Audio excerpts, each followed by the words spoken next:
lahat ang kanyang pagpapasalamat, lalong-lalo na sa dasal ninyo na siya ay makabalik sa ating bayan. Magandang araw sa inyong lahat. Matulak na lang, magkama na lahat. Meron lang po muna akong paalala para hindi tayo ma-excited at manggigil ngayong hapon na ito. Kasi nakita ko sobrang dami ng ating mga cellphone, camera, at iba't ibang pang-photo at video na gamit. Ibig sabihin, lahat gusto makakuha ng picture. Inday Sara, wala na kaming pakialam sa message ko, basta meron lang tayong selfie. Kaya, binigay ng organizers para sa ating lahat mamaya ang photo opportunity ng lahat. Isa-isa. Kaya, hindi kailangan mag-gigil dahil habang merong nakapila para sa picture, ay gagawin natin mamaya.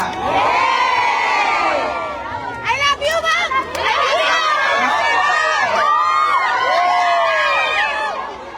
Maraming salamat sa inyong paanyaya sa akin na bumisita dito sa United Kingdom. Ang susunod ko po ay yung unang ating pagdarasal at pakikiramay sa lahat ng mga kababayan natin doon sa Pilipinas na dumadaan sa hirap, may sakit, at mga biktima ng iba't ibang kalamidad na dumadaan taon-taon sa ating bayan. Tayo ay nakikiramay sa kanila. At kailangan ipaabot natin ang ating moral support, hindi man financial support sa lahat ng mga biktima ng sakuna sa ating bayan. Hindi na wala ka. I love you, Bibi Sara! Maraming salamat, ma'am.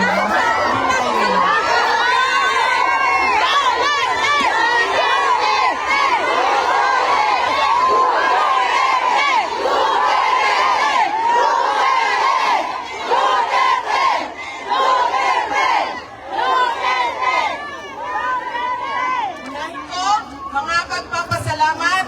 Una, ang pagpapasalamat natin sa Diyos.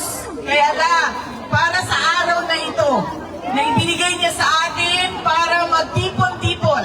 Malayo man tayo sa ating bayan. Ang iba sa atin hindi na nakauwi ng Pilipinas. Pero binigay niya sa atin ngayon ang araw na ito para ang mga Pilipino magsama-sama at ipakita natin ang ating galit sa nangyayari sa ating bayan ngayon.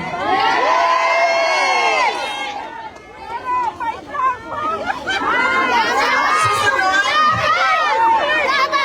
na pagpapasalamat ay siyempre ang pagpapasalamat natin sa organizers natin at sa mga volunteers natin. Dahil kung hindi dahil sa kanilang preparation, sa kanilang organization, sa kanilang sistema, ay hindi natin magagawa ang ating programa ngayong hapon na ito. Kaya maraming salamat po sa itaas ang kamay mga volunteers, organizers. Maraming salamat sa inyo. Wala kami bayad! Libre lahat! Lahat tayo, ma'am. Hindi ba yan? Lahat tayo hindi nakatanggap ng maleta.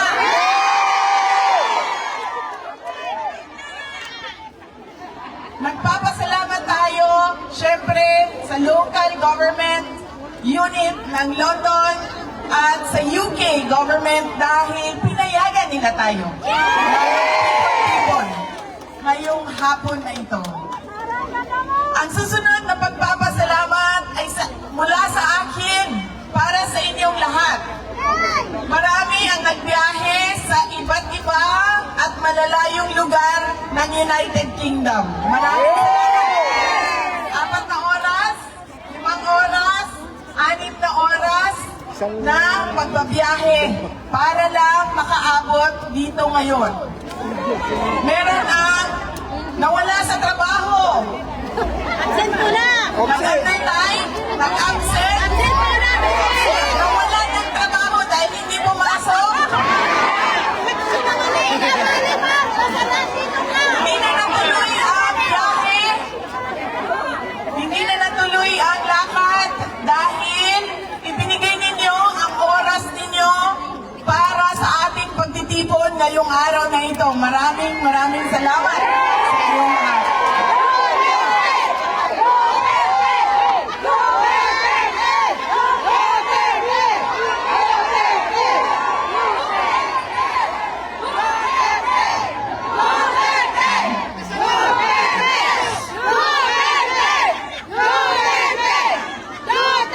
Marami ang na-hurt, nasasaktan kapag sinabi na bayad sila o bayaran sila o binayaran sila Ay, totoo ba? para pumunta dito.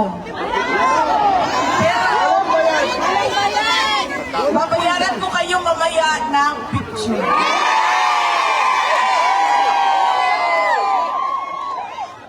Yung picture na yan, walang priceless yan. Ipa-frame namin yan! Ang susunod na pagpapasalamat ay mula po sa akin at sa aking mga kasamahan sa Office of the Vice President sa inyong patuloy na pagtitiwala at suporta sa amin. Kahit na hirap yung opisina namin at maraming batikos at paninira sa OVP. Mula sa aming lahat, maraming salamat sa inyong mga kababayan namin.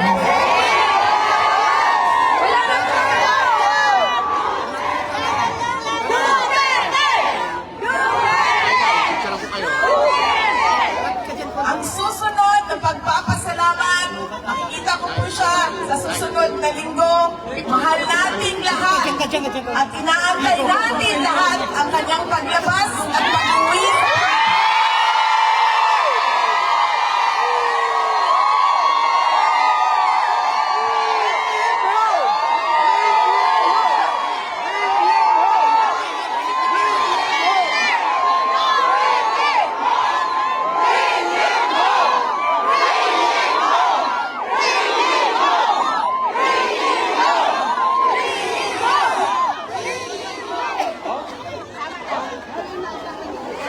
Ang kiniknap ng gobyerno sa sarili niyang bayan. Lagi kapag kami ay nag-uusap, sinasabi niya na ipaabot sa inyong lahat ang kanyang pagpapasalamat, lalong-lalo na sa dasal ninyo na siya ay makabalik sa ating bayan. At ang kanyang pagpapasalamat sa patuloy ninyo na suporta sa kanya kahit hindi na siya Pangulo ng ating bayan. Dahil siya ang parating Pangulo ng ating mga puso. Pinapaabot niya lagi. Yes, ma'am. Hindi natin makakalimutan ang kanyang sakripisyo na ginawa para sa ating bayan. Pinapaabot niya po salamat sa inyong lahat.